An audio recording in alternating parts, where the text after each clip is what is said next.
Welcome back to this my YouTube channel. I hope তোমরা সবাই অনেক ভালো আছো অ্যান্ড সেফ আছো। আজকের ব্লগটা কী নিয়ে হতে চলছে সেটা তোমরা টাইটেল আর থাম্বনেল দেখে আশা করি বুঝে গেছো। হ্যাঁ, আমি গেছিলাম দুদিন আগে সুন্দরবন। সো আমি ফার্স্টের কিছু ক্লিপ নিয়েছি, ব্লগ বানানোর জন্যই নিয়েছিলাম অবভিয়াসলি।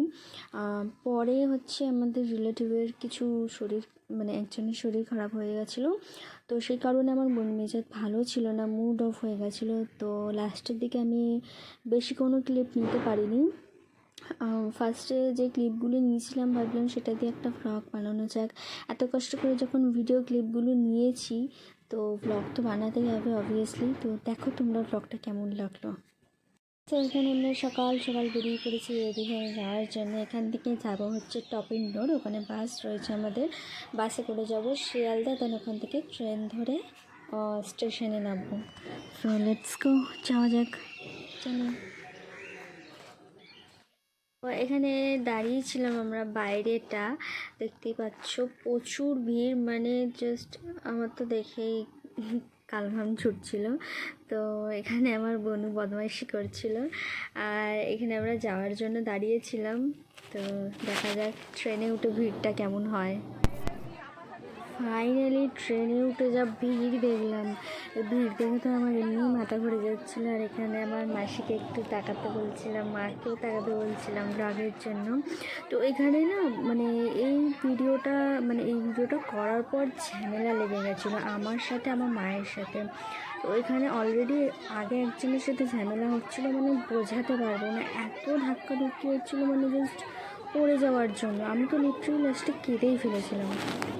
সো ফাইনালি ওই ভিড় ট্রেন থেকে নামার পর স্টেশন থেকে হাঁটছি। এবার এখান থেকে উঠবো বাসে করে যাব ফেরিঘাট। তো বাসে উঠে পড়েছি, এখন আমরা রওনা হচ্ছি ফেরিঘাটের দিকে। তো এখানে বসছিল আমার মা, বাবা, আরও পাড়ার সব লোকজন ছিল। তো এখানে না জাস্ট জায়গাটা মনে হচ্ছিলো যেন তারাপীঠ যাচ্ছি, তারাপীঠ কি অভ্যেস হয়ে গেছিলো না, তো রাস্তাটা পুরো তারাপীঠের রাস্তার মতন লাগছিলো। তো এখানে আমার অবস্থা প্রচুর টাইট ছিল, আমি কি বলবো, আমার প্রচুর খারাপ অবস্থা ছিল।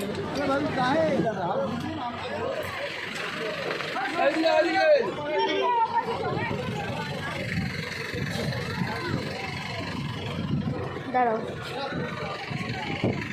বাস থেকে নামার পর এখানে আমরা ফ্যামিলিটা সব দাঁড়িয়েছিলাম একটা ছাওয়াতে। আমার বোনকে বলছিলাম তোর মুখটা দেখা, ব্লগে দেখাবো। ও লজ্জা পাচ্ছিলো, খাচ্ছিলো বলে। তো এখানে দেখতেই পাচ্ছ সবার অবস্থা খারাপ হয়ে গেছে, অত দূর জার্নি করে এসে সবাই ঘেমে নেয় একাকার। এবার জাস্ট ভাবছি কখন বোর্ডে উঠবো, আর সইছে না।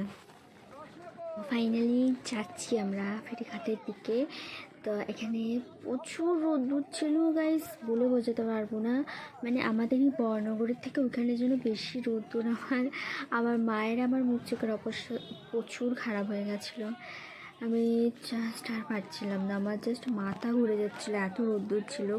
তাও আমি রোদের মধ্যে ওখানে ভিডিও ক্লিপ নিয়েছি না, আমাকে ভ্লগ করতেই হবে, কারণ আমি অনেক দিন পর ভ্লগ বানিয়েছিলাম। আমি মাকেও বলেছিলাম আমি ভ্লগ বানাবো, তুমি আসবে ভ্লগেতে। এখানে আগে আমার মা আর বাবা হাঁটছে। এখানে গাইস দেখতে পাচ্ছ আমি, মা, বাবা বসে, আমাদের তিনজনের অবস্থা প্রচুর খারাপ হয়ে গেছিলো। ফাইনালি এত জার্নি করার পর বোর্ডে উঠলাম। বোর্ডে উঠে জাস্ট ভিউটা দারুণ লাগছিলো গাইস। এতদিন আমি ব্লগে দেখে এসেছিলাম, আজ আমি নিজেই ব্লগ করছি সেখানে গিয়ে। তো এখানে ক্লিপ নিচ্ছিলাম একটু একটু করে সবার, ইভেন বলছিলাম ব্লগ হচ্ছে তাকাও, সবাই লজ্জা পাচ্ছিলো যেহেতু আমি ব্লগ করছিলাম ওখানে ফার্স্ট টাইম। তো এইখানে জাস্ট ভিউটা দারুণ লাগছিলো। আর ভাবছি যখন বোটটা চালু করবে তখন আরও সুন্দর লাগবে নদীর মাঝখানে। এখানে তো আমার অবস্থা দেখানোই যাবে না, যা অবস্থা ছিল। আমি এখানে মাস্কও পরিনি, মাস্ক টুপি সব পরেছিলাম। এখানে সবাই এসে বসে পড়েছে রেস্ট নিতে। বোটটা চালু হওয়ার পর যখন দেখলাম নদীর মাঝখানে আস্তে আস্তে যাচ্ছি, তো দেখো গাইস এত সুন্দর লাগছে। আর এখানে ওয়েলকামের জন্য এখানে কি বলে চন্দনের টিপ আর একটা গোলাপ ফুল দিয়েছিল সবাইকে। সো খুব ভালো লাগছিলো, এখানে সবার ব্যবহার খুব ভালো। এখানে যখন যাচ্ছিলাম মাঝখান দিয়ে হাওয়াটা দিচ্ছিল না, শরীরটা ফ্রেশ হয়ে যাচ্ছিলো। আমি খুব ভালো লাগছিলো, মানে ব্লগে এতদিন দেখছিলাম, ফাইনালি আজ আমি এলাম। আমার ঘোরার খুব ইচ্ছে ছিল সুন্দরবন। তো এখানে সবাই বসে পড়েছে, ক্যামেরা করছে। এটা আমার একটা পিসা হয়, পিসা আমাকে ক্যামেরা করছে, আমিও পিসাকে ক্যামেরা করছি। এটা আমার বাবা ছিল, গোলাপ ফুল নিয়ে ছবি তুলছিল মায়ের সাথে। সো এটা ছিল নিচে রেস্ট নেওয়ার জায়গাটা, বোর্ডের নিচে যেটা হয় আর কি। ফ্রেশ হয়ে আসার পর উপরে চলে এলাম ভিউটা এনজয় করতে। ভিউটা জাস্ট দারুণ লাগছিলো। দেখো গাইজ, এখানে ঠান্ডা হাওয়াটা এত সুন্দর দিচ্ছিলো, আর বোটটা অনেকটাই নদীর মাঝখানে চলে এসেছিলো। তো ভিউটা দারুণ লাগছিলো, আমি বলে বোঝাতে পারবো না, কতবার যে বললাম ভিউটা দারুণ লাগছিলো। এখানে আমার বাবা আমাকে টিফিন খাওয়ার জন্য ডাকছিলো। তো এখানে টিফিনে দিয়েছিল হচ্ছে মাছ ভাজা। তো আমি মাছ ভাজা দিয়েছিল, আমি দুটো খেয়েছি আর রেখে দিয়েছিলাম কয়েকটা। ভীষণ কাঁটা লাগছিলো, বাট ভালো হয়েছিল খেতে। তো দুপুরে খেতে বসে গেছিলাম এখানে। তো খাওয়ার পর আমি ভিডিও ক্লিপটা নিয়েছি, আমার মাকে বলছিলাম দেখো ব্লগ হচ্ছে, কারণ আমার লজ্জা পাচ্ছিলো একটু। দুপুরে খাওয়া দাওয়ার পর এখানে বসেছিল সবাই, রেস্ট নিচ্ছিল এবং সব গল্প করছিল। সবাই ওয়েট করছিল এবার কখন বিকেল হবে, একটু হোটেলে গিয়ে রেস্ট নেবে। আমিও তাই ওয়েট করছিলাম কখন নামবো, একটু হোটেলে গিয়ে ফ্রেশ হব, বিকজ এখানে নোনা জল ছিল, আর নোনা জলে তো ফ্রেশ হওয়া যায় না। বোট থেকে নামার পর এখানে সবাই ব্যাগ অ্যান্ড লাগেজ নামাচ্ছিল হোটেলে নিয়ে যাওয়ার জন্য। তো বিকেলে এখানে না দৃশ্যটা আরও সুন্দর লাগছিলো গাইজ, দেখতেই পাচ্ছ তোমরা। তো আমরা কালকে সকালে আবার বেরোবো জার্নিতে, তো দেখা হচ্ছে আবার সকালে। সকাল রেডি হয়ে আমরা সবাই চলে এসেছি ঘাটের দিকে। এবার এখান থেকে আমাদের বোট এলে বোটে করে বেরোবো বাঘ দেখার জন্য। হ্যাঁ গাইজ, যেটার জন্য সবাই সুন্দরবন স্পেশালি আসে সেটাই আজকে আমরা দেখতে যাব। তো দেখা যাক আজকে কপালে বাঘ দেখা হয় কি না। আমরা এখন সেই জায়গাটায় চলে এসেছি ফাইনালি, যেখানে বাঘ দেখতে পাওয়া যায়। তো আমি না ভালো করে চোখ টেকিয়ে দেখছিলাম যে কোথাও বাঘ দেখতে পাওয়া যায় কি না। দেখতে দেখতে অনেকটাই পথ চলে এলাম, কিন্তু এখনও বাঘ মামার দেখা পেলাম না। মনে হয় না দেখতে পাবো, কারণ এটার জন্য স্পেশালি সুন্দরবন আসা সবার। সো বাঘ তো দেখতে পেলাম না ওখানে। আমরা এখন চলে এসেছি চিড়িয়াখানাতে, মানে সুন্দরবন চিড়িয়াখানায়, যেখানে ইনজিওর্ড বাঘ বা পশু পাখি এখানে তাদেরকে রাখা হয়। তো দেখা যাক এইখানে দেখতে পারবো কি না। ঢুকেই দেখতে পেয়ে গেলাম একটি কচ্ছপ, এবং আমি ফার্স্ট টাইম এত কাছ থেকে কচ্ছপকে দেখলাম। তো বেশ ভালোই লাগছিল।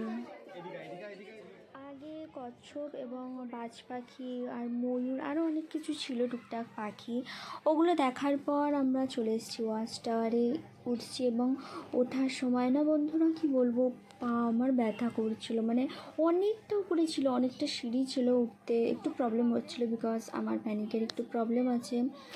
তো এখানে আমি ওঠার সময় বারবার দাঁড়িয়ে রেস্ট নিয়ে নিচ্ছিলাম। কিছুটা ওঠার পর আমি এখানে একটা জিনিস দেখতে পেলাম, দেখি এখানে বিশাল বড় মৌচাক ছিল। ওপরে ওঠার পর দৃশ্যটা দেখলাম, চারিদিকে তাকিয়ে দারুণ লাগছিল, বনে জঙ্গলে ভরা। অ্যান্ড এখানে প্রচুর লোকজন ছিল, সেই জন্য ভিডিওটা ঠিক করে হচ্ছিল না। তো আমি ভাবলাম ভিডিওটা একটু বাইরে থেকে করা যায়। অ্যান্ড গাইজ, যখন ফোনটা বার করে আমি ভিডিও ক্লিপগুলো নিচ্ছিলাম, তখন বন জঙ্গলটা দেখতে আরও সুন্দর লাগছিলো, মনে হচ্ছিলো যেন পুরো জঙ্গলের মাঝখানে দাঁড়িয়ে আছি। অ্যান্ড আমার মনে হয় ক্যামেরার থেকে বেশি চোখে দেখাটা আরও সুন্দর লাগছিলো। ফাইনালি গাইজ, বাঘ মামাকে দেখতে পেলাম, যেটার জন্য সুন্দরবন অনেকের আশা। তো আমি না ওই জানলা থাকে না, উঁচু উঁচু জানলা, আমি পাঁচিলের ওপর দাঁড়িয়ে ফোনটা বাইরে বার করে ভিডিও করছিলাম। অনেক দূরে ছিল, আমি একদম যতটুকু পেরেছি জুম করে ক্যাপচার করেছি, জানি না কতটুকু দেখা গেছিলো। ঘোরার পর পর এবার যাচ্ছি আমরা হোটেলের দিকে। অ্যান্ড সেদিন না হোটেলের সাথে অনেক রাত হয়ে গেছিলো, তো রাতের ক্লিপগুলো আমি নিতে পারিনি। হোটেলে গিয়ে দেখবো আমরা এবার ঝুমুর নাচ।